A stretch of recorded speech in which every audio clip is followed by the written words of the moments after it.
Take a look at the picture on the screen. Over here you will notice that a golf ball has been placed very close.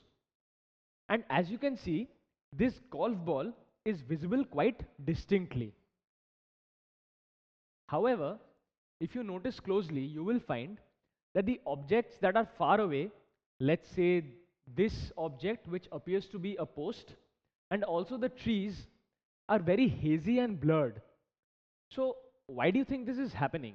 Why is an object that is close is visible distinctly and the objects that are far away are very hazy and blurred? This is the vision of a short-sighted person. Short-sightedness is a kind of an eye defect where near objects appear distinct and far off objects appear blurred or hazy. Now consider another scenario. Over here you will notice that this person who is standing very close is appearing quite hazy and blurred. On the other hand, the buildings that are far away or even the pedestrians who are walking far away on the pavement are visible quite distinctly. So what do you think is happening in this case? This is the vision of a long-sighted person. In other words, long-sightedness is a kind of disorder where objects near to you appear hazy or blurred, and objects that are far away are clearly distinct. So these two kinds of defects are corrected by the doctor by prescribing eyeglasses. Now the eyeglasses that the doctor prescribes contain lenses. So do you think the lenses will be the same? Obviously not. So let us find out what are the common types of lenses that the doctor prescribes.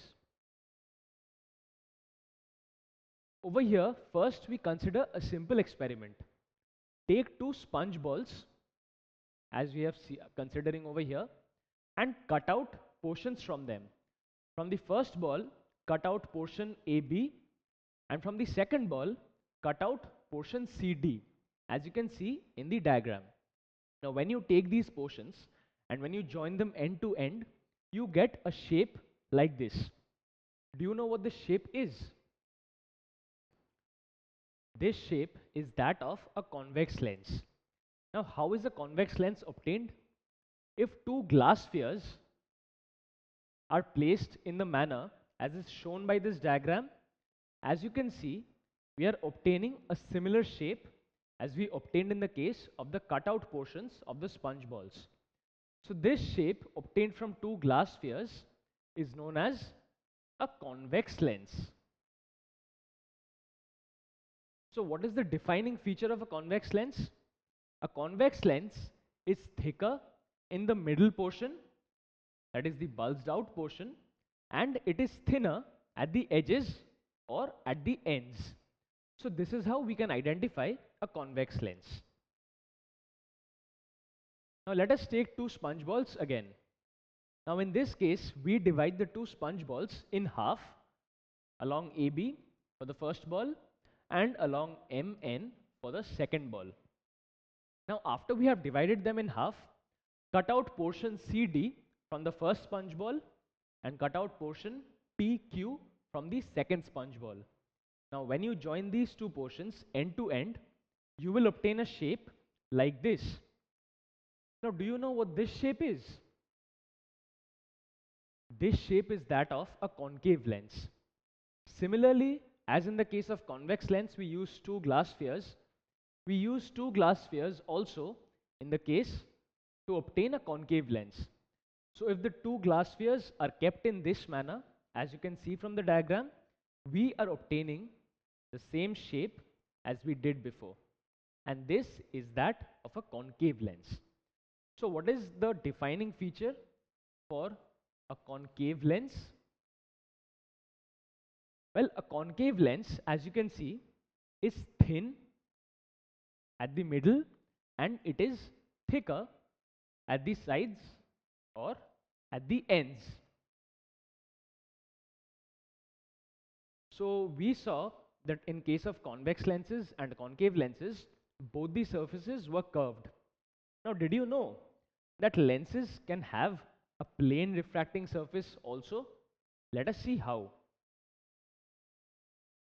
So here we have considered one glass sphere. So in this glass sphere, if a portion is cut out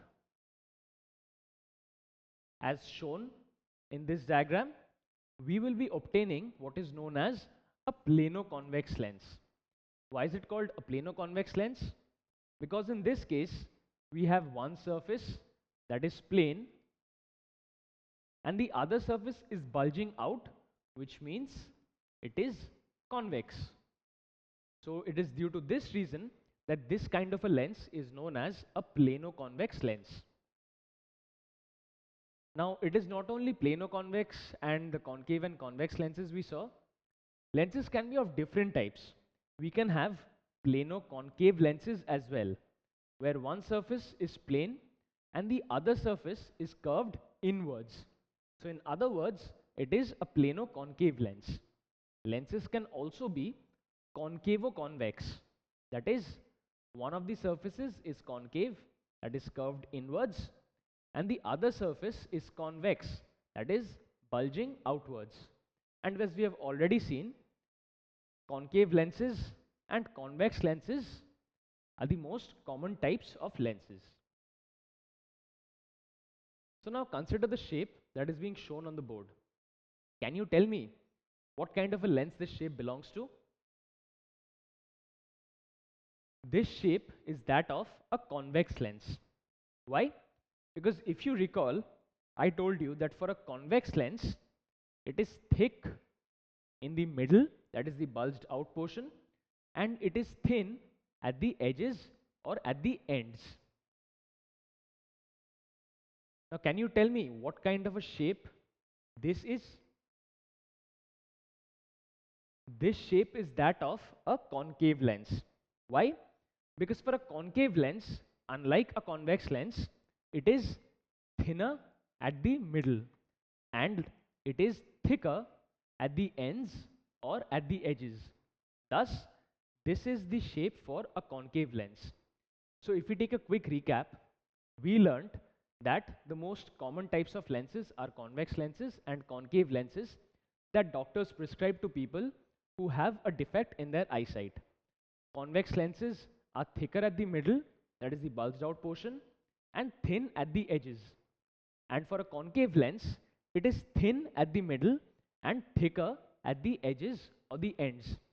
We also learnt that unlike convex and concave lenses, which have two curved surfaces, lenses can have a plane surface as well, just like we saw in the case of a plano-convex or a plano-concave lens. We also learnt that a lens can have one surface convex and one surface concave as well. Such a lens is known as a concavo-convex lens.